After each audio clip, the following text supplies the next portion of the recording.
Allez, salut les amis, on se retrouve sur la chaîne Seb Pêche Addict aujourd'hui avec Thomas qui fait partie de la famille Amatch qui m'a invité sur ses terres en Belgique. Donc ça me change un peu de mon environnement, mais je trouve ça super sympa. Donc déjà, je voulais commencer à remercier Thomas. Merci grand de m'avoir reçu comme tu l'as fait avec ta petite femme chérie, super sympa. Et aujourd'hui, on se retrouve chez toi. Du coup, je te laisse me présenter à moi et à ceux qui nous regardent ce petit parcours dans ta simplicité. Voilà. Merci Seb d'être venu d'abord. Plaisir.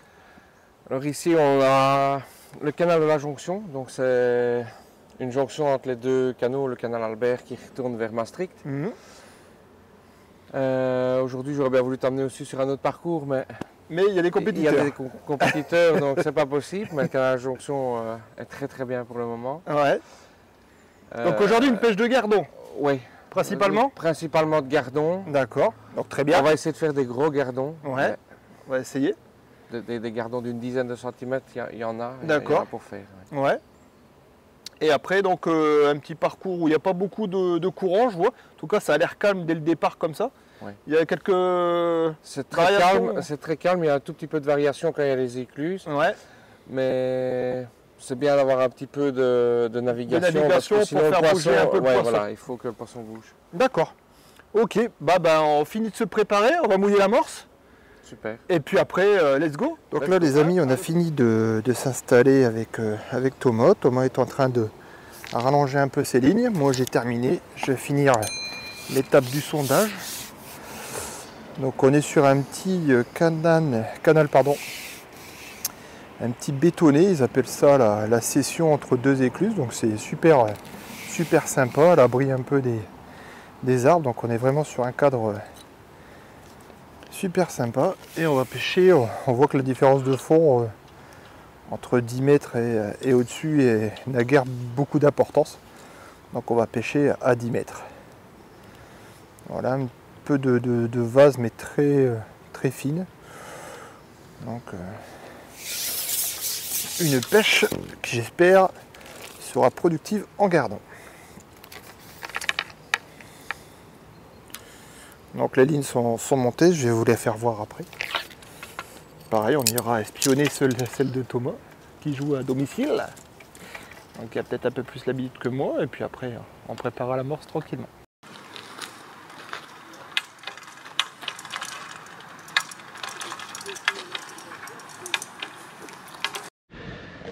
Donc là on a les flotteurs utilisés par Thomas à la couleur de la Belgique pour pas... Ça fait une forme un peu tempête comme de celui de Van Den Eyne. Donc avec une quille un peu assez forte au niveau du diamètre, une antenne plastique. Donc je vois qu'il a monté 1 gramme, 0,75 Quant à moi, rien vous cacher les amis, pêche de gardon dans très peu d'eau. Je suis un adepte des R11 de chez Amatch. Donc un flotteur qui va se mettre rapidement en place avec une antenne plastique qu'on va bien voir. Et un petit flotteur maison qu'un ami m'avait fabriqué à l'époque en 0,7. Donc 0,7, 1 gramme et 1,5 gramme, les poids qui sont pratiquement les mêmes, 1,25 g pardon, les mêmes que Thomas. Allez, on finit notre préparation avec la préparation de l'amorce. Donc je t'ai laissé forcément le choix de l'amorce, hein, je laisse forcément sur ces terres. Donc Thomas, qu'est-ce qu'on prépare aujourd'hui au niveau amorce sur ce plan d'eau, sur ce parcours? Bah, nous on a droit à 17 litres d'amorce, donc ouais. On va faire 2 kg de canal, ouais. 1 kg de gardon compétition de chez Amatch. Donc de chez Amatch, ouais, tout à fait, l'amorce canal qui est très très bonne. Et ici on va un tout petit peu l'appauvrir avec de la terre de Somme. Terre de rivière? Ouais, terre de rivière, autant pour moi. Voilà, elle fume quand même un petit peu celle-là, non? Un tout petit peu. Ouais, d'accord. Donc voilà une amorce simple, basique, qui ne va pas trop tenir le fond non plus, j'ai l'impression. Voilà, qui va travailler. Tu cherches une amorce qui va travailler sur ce parcours. Il n'y a pas beaucoup de fond. On n'est pas dans des gros gabarits non plus. Il y a à peu près 2,50 m, c'est ça? 2,60 m de fond. Donc c'est peut-être pour ça tu choisis une amorce qui va travailler, mais pas qui va... voilà, après, ça dépend du mouillage. Ouais. Ici, ben, c'est comme dans le nord, on utilise beaucoup la fiente. Ouais. Ici, avec les fortes chaleurs et pas beaucoup d'eau, il n'y a pas d'intérêt. Pas besoin de fiente. Tout à fait. Et ici surtout, bah, c'est descendre des èches. Ouais, on va descendre des èches et puis je pense qu'on va... on a eu quelques bons conseils d'un international belge que je te laisse citer. Ah, voilà, une petite dédicace, ça c'est sympa, qui nous a donné cette petite information de dire que le parcours répondait bien le fait de fronder quelques asticots régulièrement.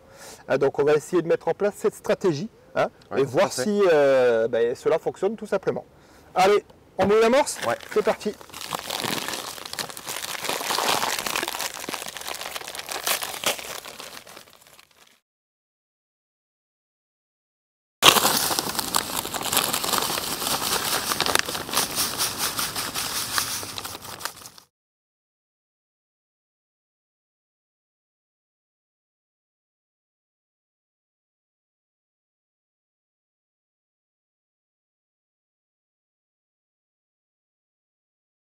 Alors mon Thomas, qu'est-ce que tu nous as préparé au niveau garde-manger pour aujourd'hui sur ton parcours? Dis-moi tout.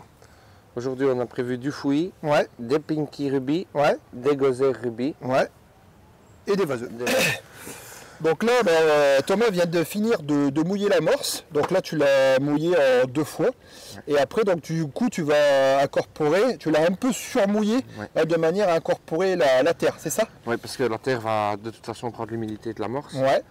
Donc il faut quand même quelque chose qui se tienne. D'accord. Après la boule, ici, je vois que tu es de compact quand même, mais qui va bien travailler. Ouais. Et je vois une amorce quand même relativement claire. Alors d'habitude, tout ce qui est belge, vous avez tendance, peut-être à mon défaut, hein, en tout cas c'est ce que je constate, d'utiliser des amorces plutôt foncées, voire noires, avec du tracé soit colorant noir. Ouais. Pourquoi ce choix ici? Que tu as l'habitude, c'est pour ça que tu connais ou... Ben ici, il n'y a pas de concours, donc ouais. Le carnassier n'est pas présent, donc on ne sera pas emmerdé par... D'accord, par le carnassier, du coup tu ne prends pas de risque à... Tu t'embêtes pas maintenant, quand il y a des sciures et tout ça, là, on va d'office faire soit brun foncé ou soit noir de vigne. Ok. Pour essayer justement de contrecarrer ces carnassiers. D'accord, ok. Donc aujourd'hui on part sur une amorce comme je vous l'ai dit, hein, vous aurez justement les liens de l'amorce sur le premier commentaire. Donc on rajoute la terre et puis après let's go pour l'amorçage. On verra justement, on vous a montré un peu les èches qu'on va utiliser aujourd'hui. Bon, du classique j'ai envie de dire dans la région Belgique et Nord-Pas-de-Calais, à savoir un peu de fouillis, des vers de vase, des pinky et des asticots pour agréner un petit peu. C'est bon, j'ai fait le tour? C'est parfait. Allez, c'est parti. Astuce les amis, bon rien de particulier, mais pour ceux que ça intéresse, ne pas hésiter, comme le fait Thomas, à fignoler le mouillage de l'amorce au vapeau. Tout simplement, ça permet d'avoir une diffusion très lente et très précise et de ne pas arriver avec une amorce surmouillée. On fignole vraiment le mouillage de l'amorce avec le Vapo.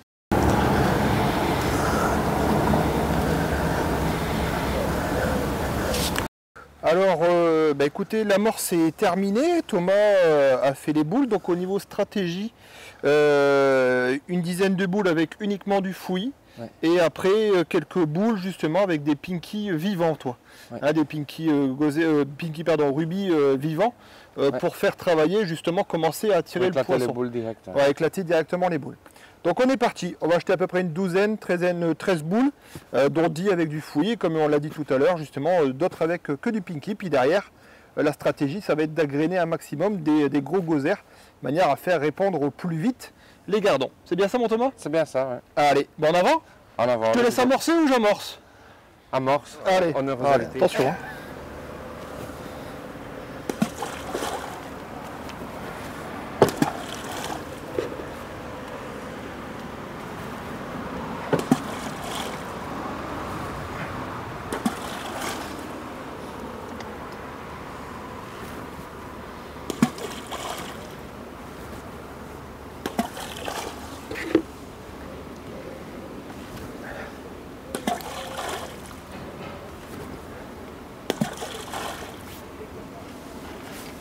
Verdict?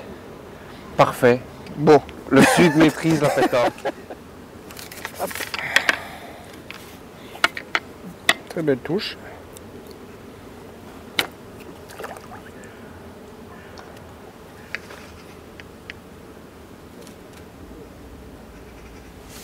Ouais, on va essayer de...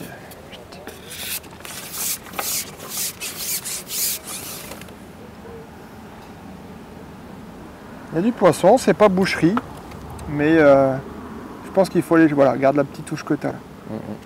Magnifique. Il faut aller le chercher là où il est vraiment dans les boules, je pense.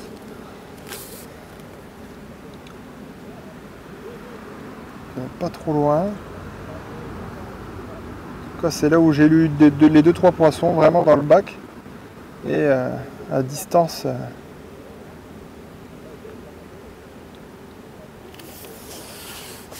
On va voir si ça se confirme.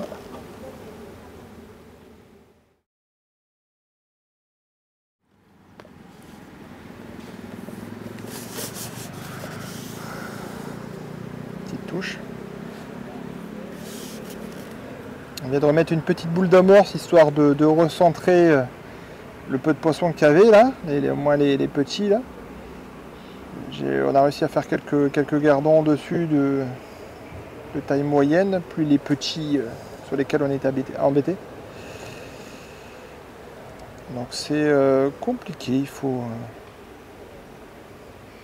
on agrène toujours quelques gozaires sur le cou avec la fronde, une petite touche, voilà, c'est petit. Voilà.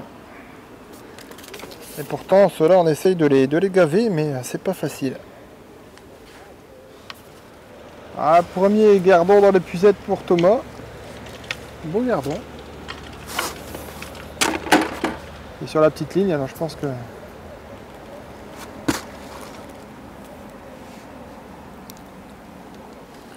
Ouais. Toujours à tête bloquée en fait. Voilà ça. Voilà.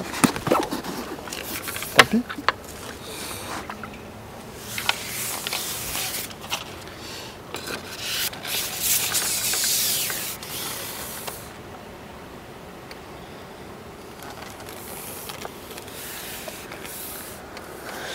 Bon bah tu les as trouvés, tu as trouvé la solution.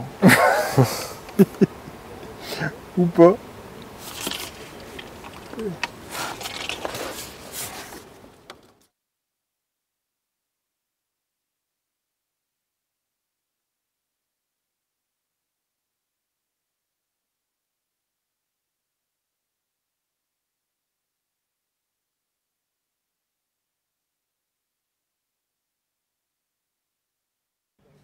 Bon Thomas, ton petit avis après une bonne heure de pêche sur ce parcours? Compliqué. Compliqué, ouais. Quand il n'y a vraiment pas de navigation, on le sent de suite. Hein? Direct. Ouais. C'est impressionnant. Alors est-ce que les gardons bougent beaucoup? Je ne sais pas. Ils n'étaient pas encore bien installés, pourtant on a frondé. Ils ne se sont pas encore bien installés sur le coup. Il va peut-être falloir prospecter carrément peut-être à gauche. En tout cas, bon là sans navigation, je me rends compte que c'est très compliqué. Là je suis descendu avec la petite ligne pour essayer de gratter quelques poissons. On a vraiment quelques alevins. Mais les beaux gardons sont partis du coup. Alors pourquoi, je ne sais pas. Ou alors on ne mord plus quand il n'y a pas de navigation. D'habitude ça marche comment? Il faut de la navigation pour avoir des touches? Ouais. C'est tout, c'est rien. C'est un canal de jonction, donc c'est vraiment entre deux canaux. Donc le poisson ne remonte pas naturellement s'il n'y a pas d'éclusée. En fait. D'accord. Donc s'il y en a dans le bassin, c'est magnifique. Ouais. S'il n'y en a pas, c'est tout ou rien. D'accord. Donc là, c'est sûr que ça s'annonce un peu difficile pour le moment. Mais bon, on va pas lâcher comme ça la pêche. On va s'appliquer, essayer de trouver une solution. Et puis en espérant qu'il y ait peut-être un peu de navigation et de bassinet pour provoquer des touches.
Les amis, écoutez, pour vous donner ce sentiment sur cette journée, on est pratiquement le milieu de l'après-midi.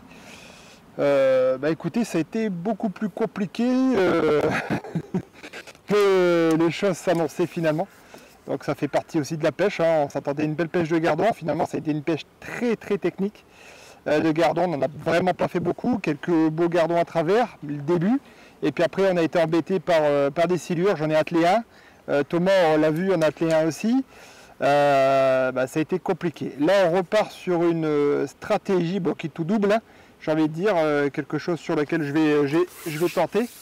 Donc c'est simple, j'ai rajouté du litou, donc c'est du colorant jaune à l'amorce. Et je splatch. J'ai surmouillé un peu l'amorce de manière à splatcher, avoir une ligne superbe légère et déclencher des touches carrément dans le nuage et dans ce qui descend du nuage. Donc il y a des alevins comme Thomas fait. Donc c'est vraiment pas évident. J'ai fait un beau gardon à travers le litou. Il faut vraiment pêcher assez fin avec limite à rasette décollée de 1 ou 2, mais sans plus quoi. Voilà, Thomas a essayé en traînant, il s'est fait atteler par le silure. J'ai réussi à faire quelques gardons à travers comme ça, donc en mettant quelques poches d'asticots, de manière à essayer de les faire décoller là et avec le litou derrière, déclencher quelques touches. C'est pas la joie, c'est pas ce qu'on attendait. N'est-ce pas Thomas? Pas du tout. Tu penses qu'il y aurait eu plus de touches sur l'endroit où on était prévu initialement, c'est-à-dire sur le quai là-bas, où il y a le concours? Ouais, sur le canal Albert, ouais, on aurait eu beaucoup plus de touches. Ouais. Et comment t'expliques ça du coup, ce côté carnassier, tu vois, on en parlait ce matin avec la couleur de l'amorce. Finalement, c'est pas trop, en général, c'est pas vraiment trop dérangeant. Et là, est-ce que tu penses que c'est ce qui nous a fait défaut aujourd'hui ou pour avoir une analyse? Peut-être, ouais. On aurait peut-être dû mettre un peu plus foncé, mais... D'habitude, ça gêne pas, quoi, c'est ça? Ça gêne pas, non, ça gêne pas. Voilà, on n'est pas quand même sur un jaune pétant. Bah voilà. Et toi, tu rappelles au Litou, donc... Ouais. Et je rappelle, bah oui, parce qu'on n'avait plus de touche, et puis bah... Comme... Ouais, dommage, voilà, décroché. Pourtant, je suis avec un bon hameçon. Comme quoi, finalement, c'est ce qui fait aussi le côté pêche, c'est-à-dire que bon, on n'avait plus de touche du tout, il fallait bien tenter quelque chose. Moi, j'ai essayé d'aller voir derrière, à 11 mètres. Toi, tu es parti voir justement, tu as refait une petite passe au bord pour dire, bon voilà, on va regarder si les poissons sont pas un peu plus près. Moi, j'ai prospecté un peu plus loin. C'est ce qui fait aussi le charme de la pêche. Mais c'est vrai que c'est compliqué. Ouais, là, c'est très très compliqué. J'arrive à toucher des... Voilà, comme quoi, bah, il fallait prendre une décision. Tant qu'à faire, avoir une amorce jaune, je me suis dit pourquoi pas tracer encore plus et essayer de faire bouger les poissons. On peut pas dire, je pense que le Litou a fait du bien. Par rapport à ce qu'on avait, on avait vraiment plus de touches. En mettant le Litou, j'ai redéclenché derrière des touches et là, on va bien voir. Si sans le Litou, on n'avait plus de touches du tout. Oui, tout à fait. Donc, je pense que ça a été une bonne chose finalement d'essayer cette approche. Après, comme on peut le voir, on a plein de bulles. Alors, on se posait la question, savoir si c'est du dégazage ou parce que bah, ce qui est bizarre, c'est sur le côté, il n'y a rien en fait. Il n'y a pas de bulles, il n'y a que sur notre cou où c'est vraiment marmite. Donc on a essayé de caler, etc. Mais j'ai donné des coups de sonde de manière à sentir un poisson partir au cas où, s'il y a des sciures, mais rien du tout. Donc on s'entraîne sur cette stratégie là qui est pas évidente, mais bon, de toute façon on n'a pas le choix. Donc il ne nous reste que ça. Il nous reste une petite heure de pêche. Ah, c'est sûr que c'est pas aujourd'hui qu'on va montrer des kilos de gardons, Thomas. Hein? Non.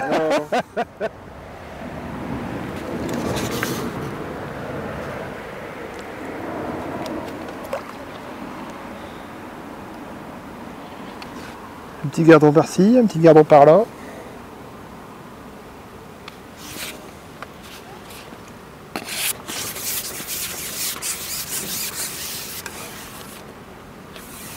Les amis, fin de cette session de pêche avec Thomas. Très compliqué, hein, grand? Très très compliqué. Ouais, on s'attendait à beaucoup mieux, surtout au niveau des premières touches qui étaient très encourageantes. Ouais.